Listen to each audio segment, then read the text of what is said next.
Hello everyone, welcome to my channel. Keep it simple but significant. I am your host Sasi. Let's start today's discussion. What is the minimum number of sessions of the Lok Sabha to be held in an year? एक साल में लोकसभा के कितने session होने चाहिए? तो ये होंगे 2 times in a year और ये हमारे कॉन्स्टिट्यूशन के आर्टिकल 85 क्लॉज 1 में दिया गया है. Okay. The president shall form time to time summon which each house मतलब ईच हाउस के पार्लियामेंट का ईच हाउस मतलब लोकसभा और राज्यसभा को टाइम टू टाइम प्रेसिडेंट समन कर सकता है. Okay. Which of the following is not a compulsory condition for termination of Indian citizenship by the central government? Compulsory condition नहीं है इनमें से कौन सा for the termination of Indian citizenship by the central government. तो compulsory जो condition नहीं है ये है the citizen have been residing out of India for 5 years. 5 साल से बाहर अगर कोई व्यक्ति रह रहा है तो ऐसा ज़रूरी नहीं है कि सेंट्रल गवर्नमेंट उसकी सिटीजनशिप को टर्मिनेट कर दे. Which of the following is not a correct statement with respect to the preamble of an Indian Constitution? तो इंडियन कॉन्स्टिट्यूशन में प्रियम्बल के लिए कौन सा स्टेटमेंट जो है वो करेक्ट नहीं है? तो इसमें है preamble is enforceable in court of law. ये स्टेटमेंट करेक्ट नहीं है. बाकी it depicts the nature of Indian state ये भी है. It defines the objective of constitution ये भी है. It mention the date of adoption of the constitution ये भी है. Okay.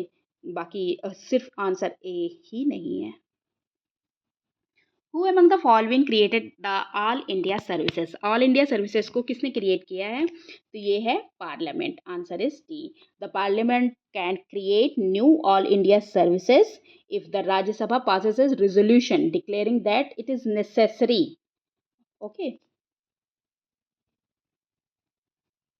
In which of the following cases the Supreme Court held that Parliament is empowered to take away any of the fundamental rights?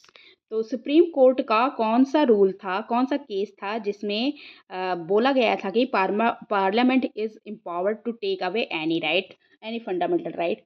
तो ये था Keshavananda Bharati case. Answer is C. In Keshavananda Bharati case जो किया गया था 1973 में, the Supreme Court upheld the validity of the 24th Amendment Act 1971 and stated that Parliament is empowered to abridge or take away any of the fundamental rights. What is the literal meaning of the term quo warranto? quo warranto का literal meaning क्या है? तो इसका मतलब है by what authority or warrant. Okay. Next question. Which among the following committee is known for recommending a 3-tier Panchayati Raj system which is included Jila Parishad at the district level, Panchayat Samiti at the block or Tehsil Taluka level and Gram Panchayat at the village level? तो कौन सी committee थी जिसने 3-tier recommend किया था 3-tier पंचायती राज system? जिला परिषद, पंचायत समिति and ग्राम पंचायत. तो ये थी बलवंत राय मेहता कमेटी. बलवंत राय मेहता कमेटी ने ये रिकमेंडेशन दी थी जिला परिषद की, पंचायत समिति की एंड ग्राम पंचायत की 3-tier Panchayati Raj system. Which among the following is not correctly matched? कौन सा करेक्टली मैच्ड नहीं है? तो इसमें कौन सा करेक्टली मैच्ड नहीं है? Sucheta Kripalani is not correctly match पूछ रहा है. सुचेता कृपलानी देखिए इसमें उत्तर प्रदेश की थी, इसमें नॉट नहीं करेक्टली मैच है. और सुचेता कृपलानी उत्तर प्रदेश में थी. नंदिनी सतपथी ओडिशा में थी. शशिकला काकोधर गोवा में थी. ये तीन के तीनों ही सही हैं. So the answer is D, all of the above. Which among the following article speak about impeachment of the president of India? कौन सा आर्टिकल impeachment की बात करता है प्रेसिडेंट ऑफ इंडिया के? तो आर्टिकल 61 है जो कि प्रेसिडेंट ऑफ इंडिया के impeachment की बात करता है अगर वो मिसबिहेवियर करता है कॉन्स्टिट्यूशन के साथ.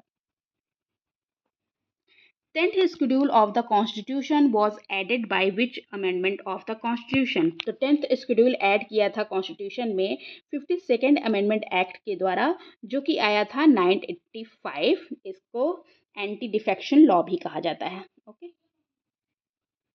that's all for today. If you like my video, please do like, comment, share and subscribe. Thank you.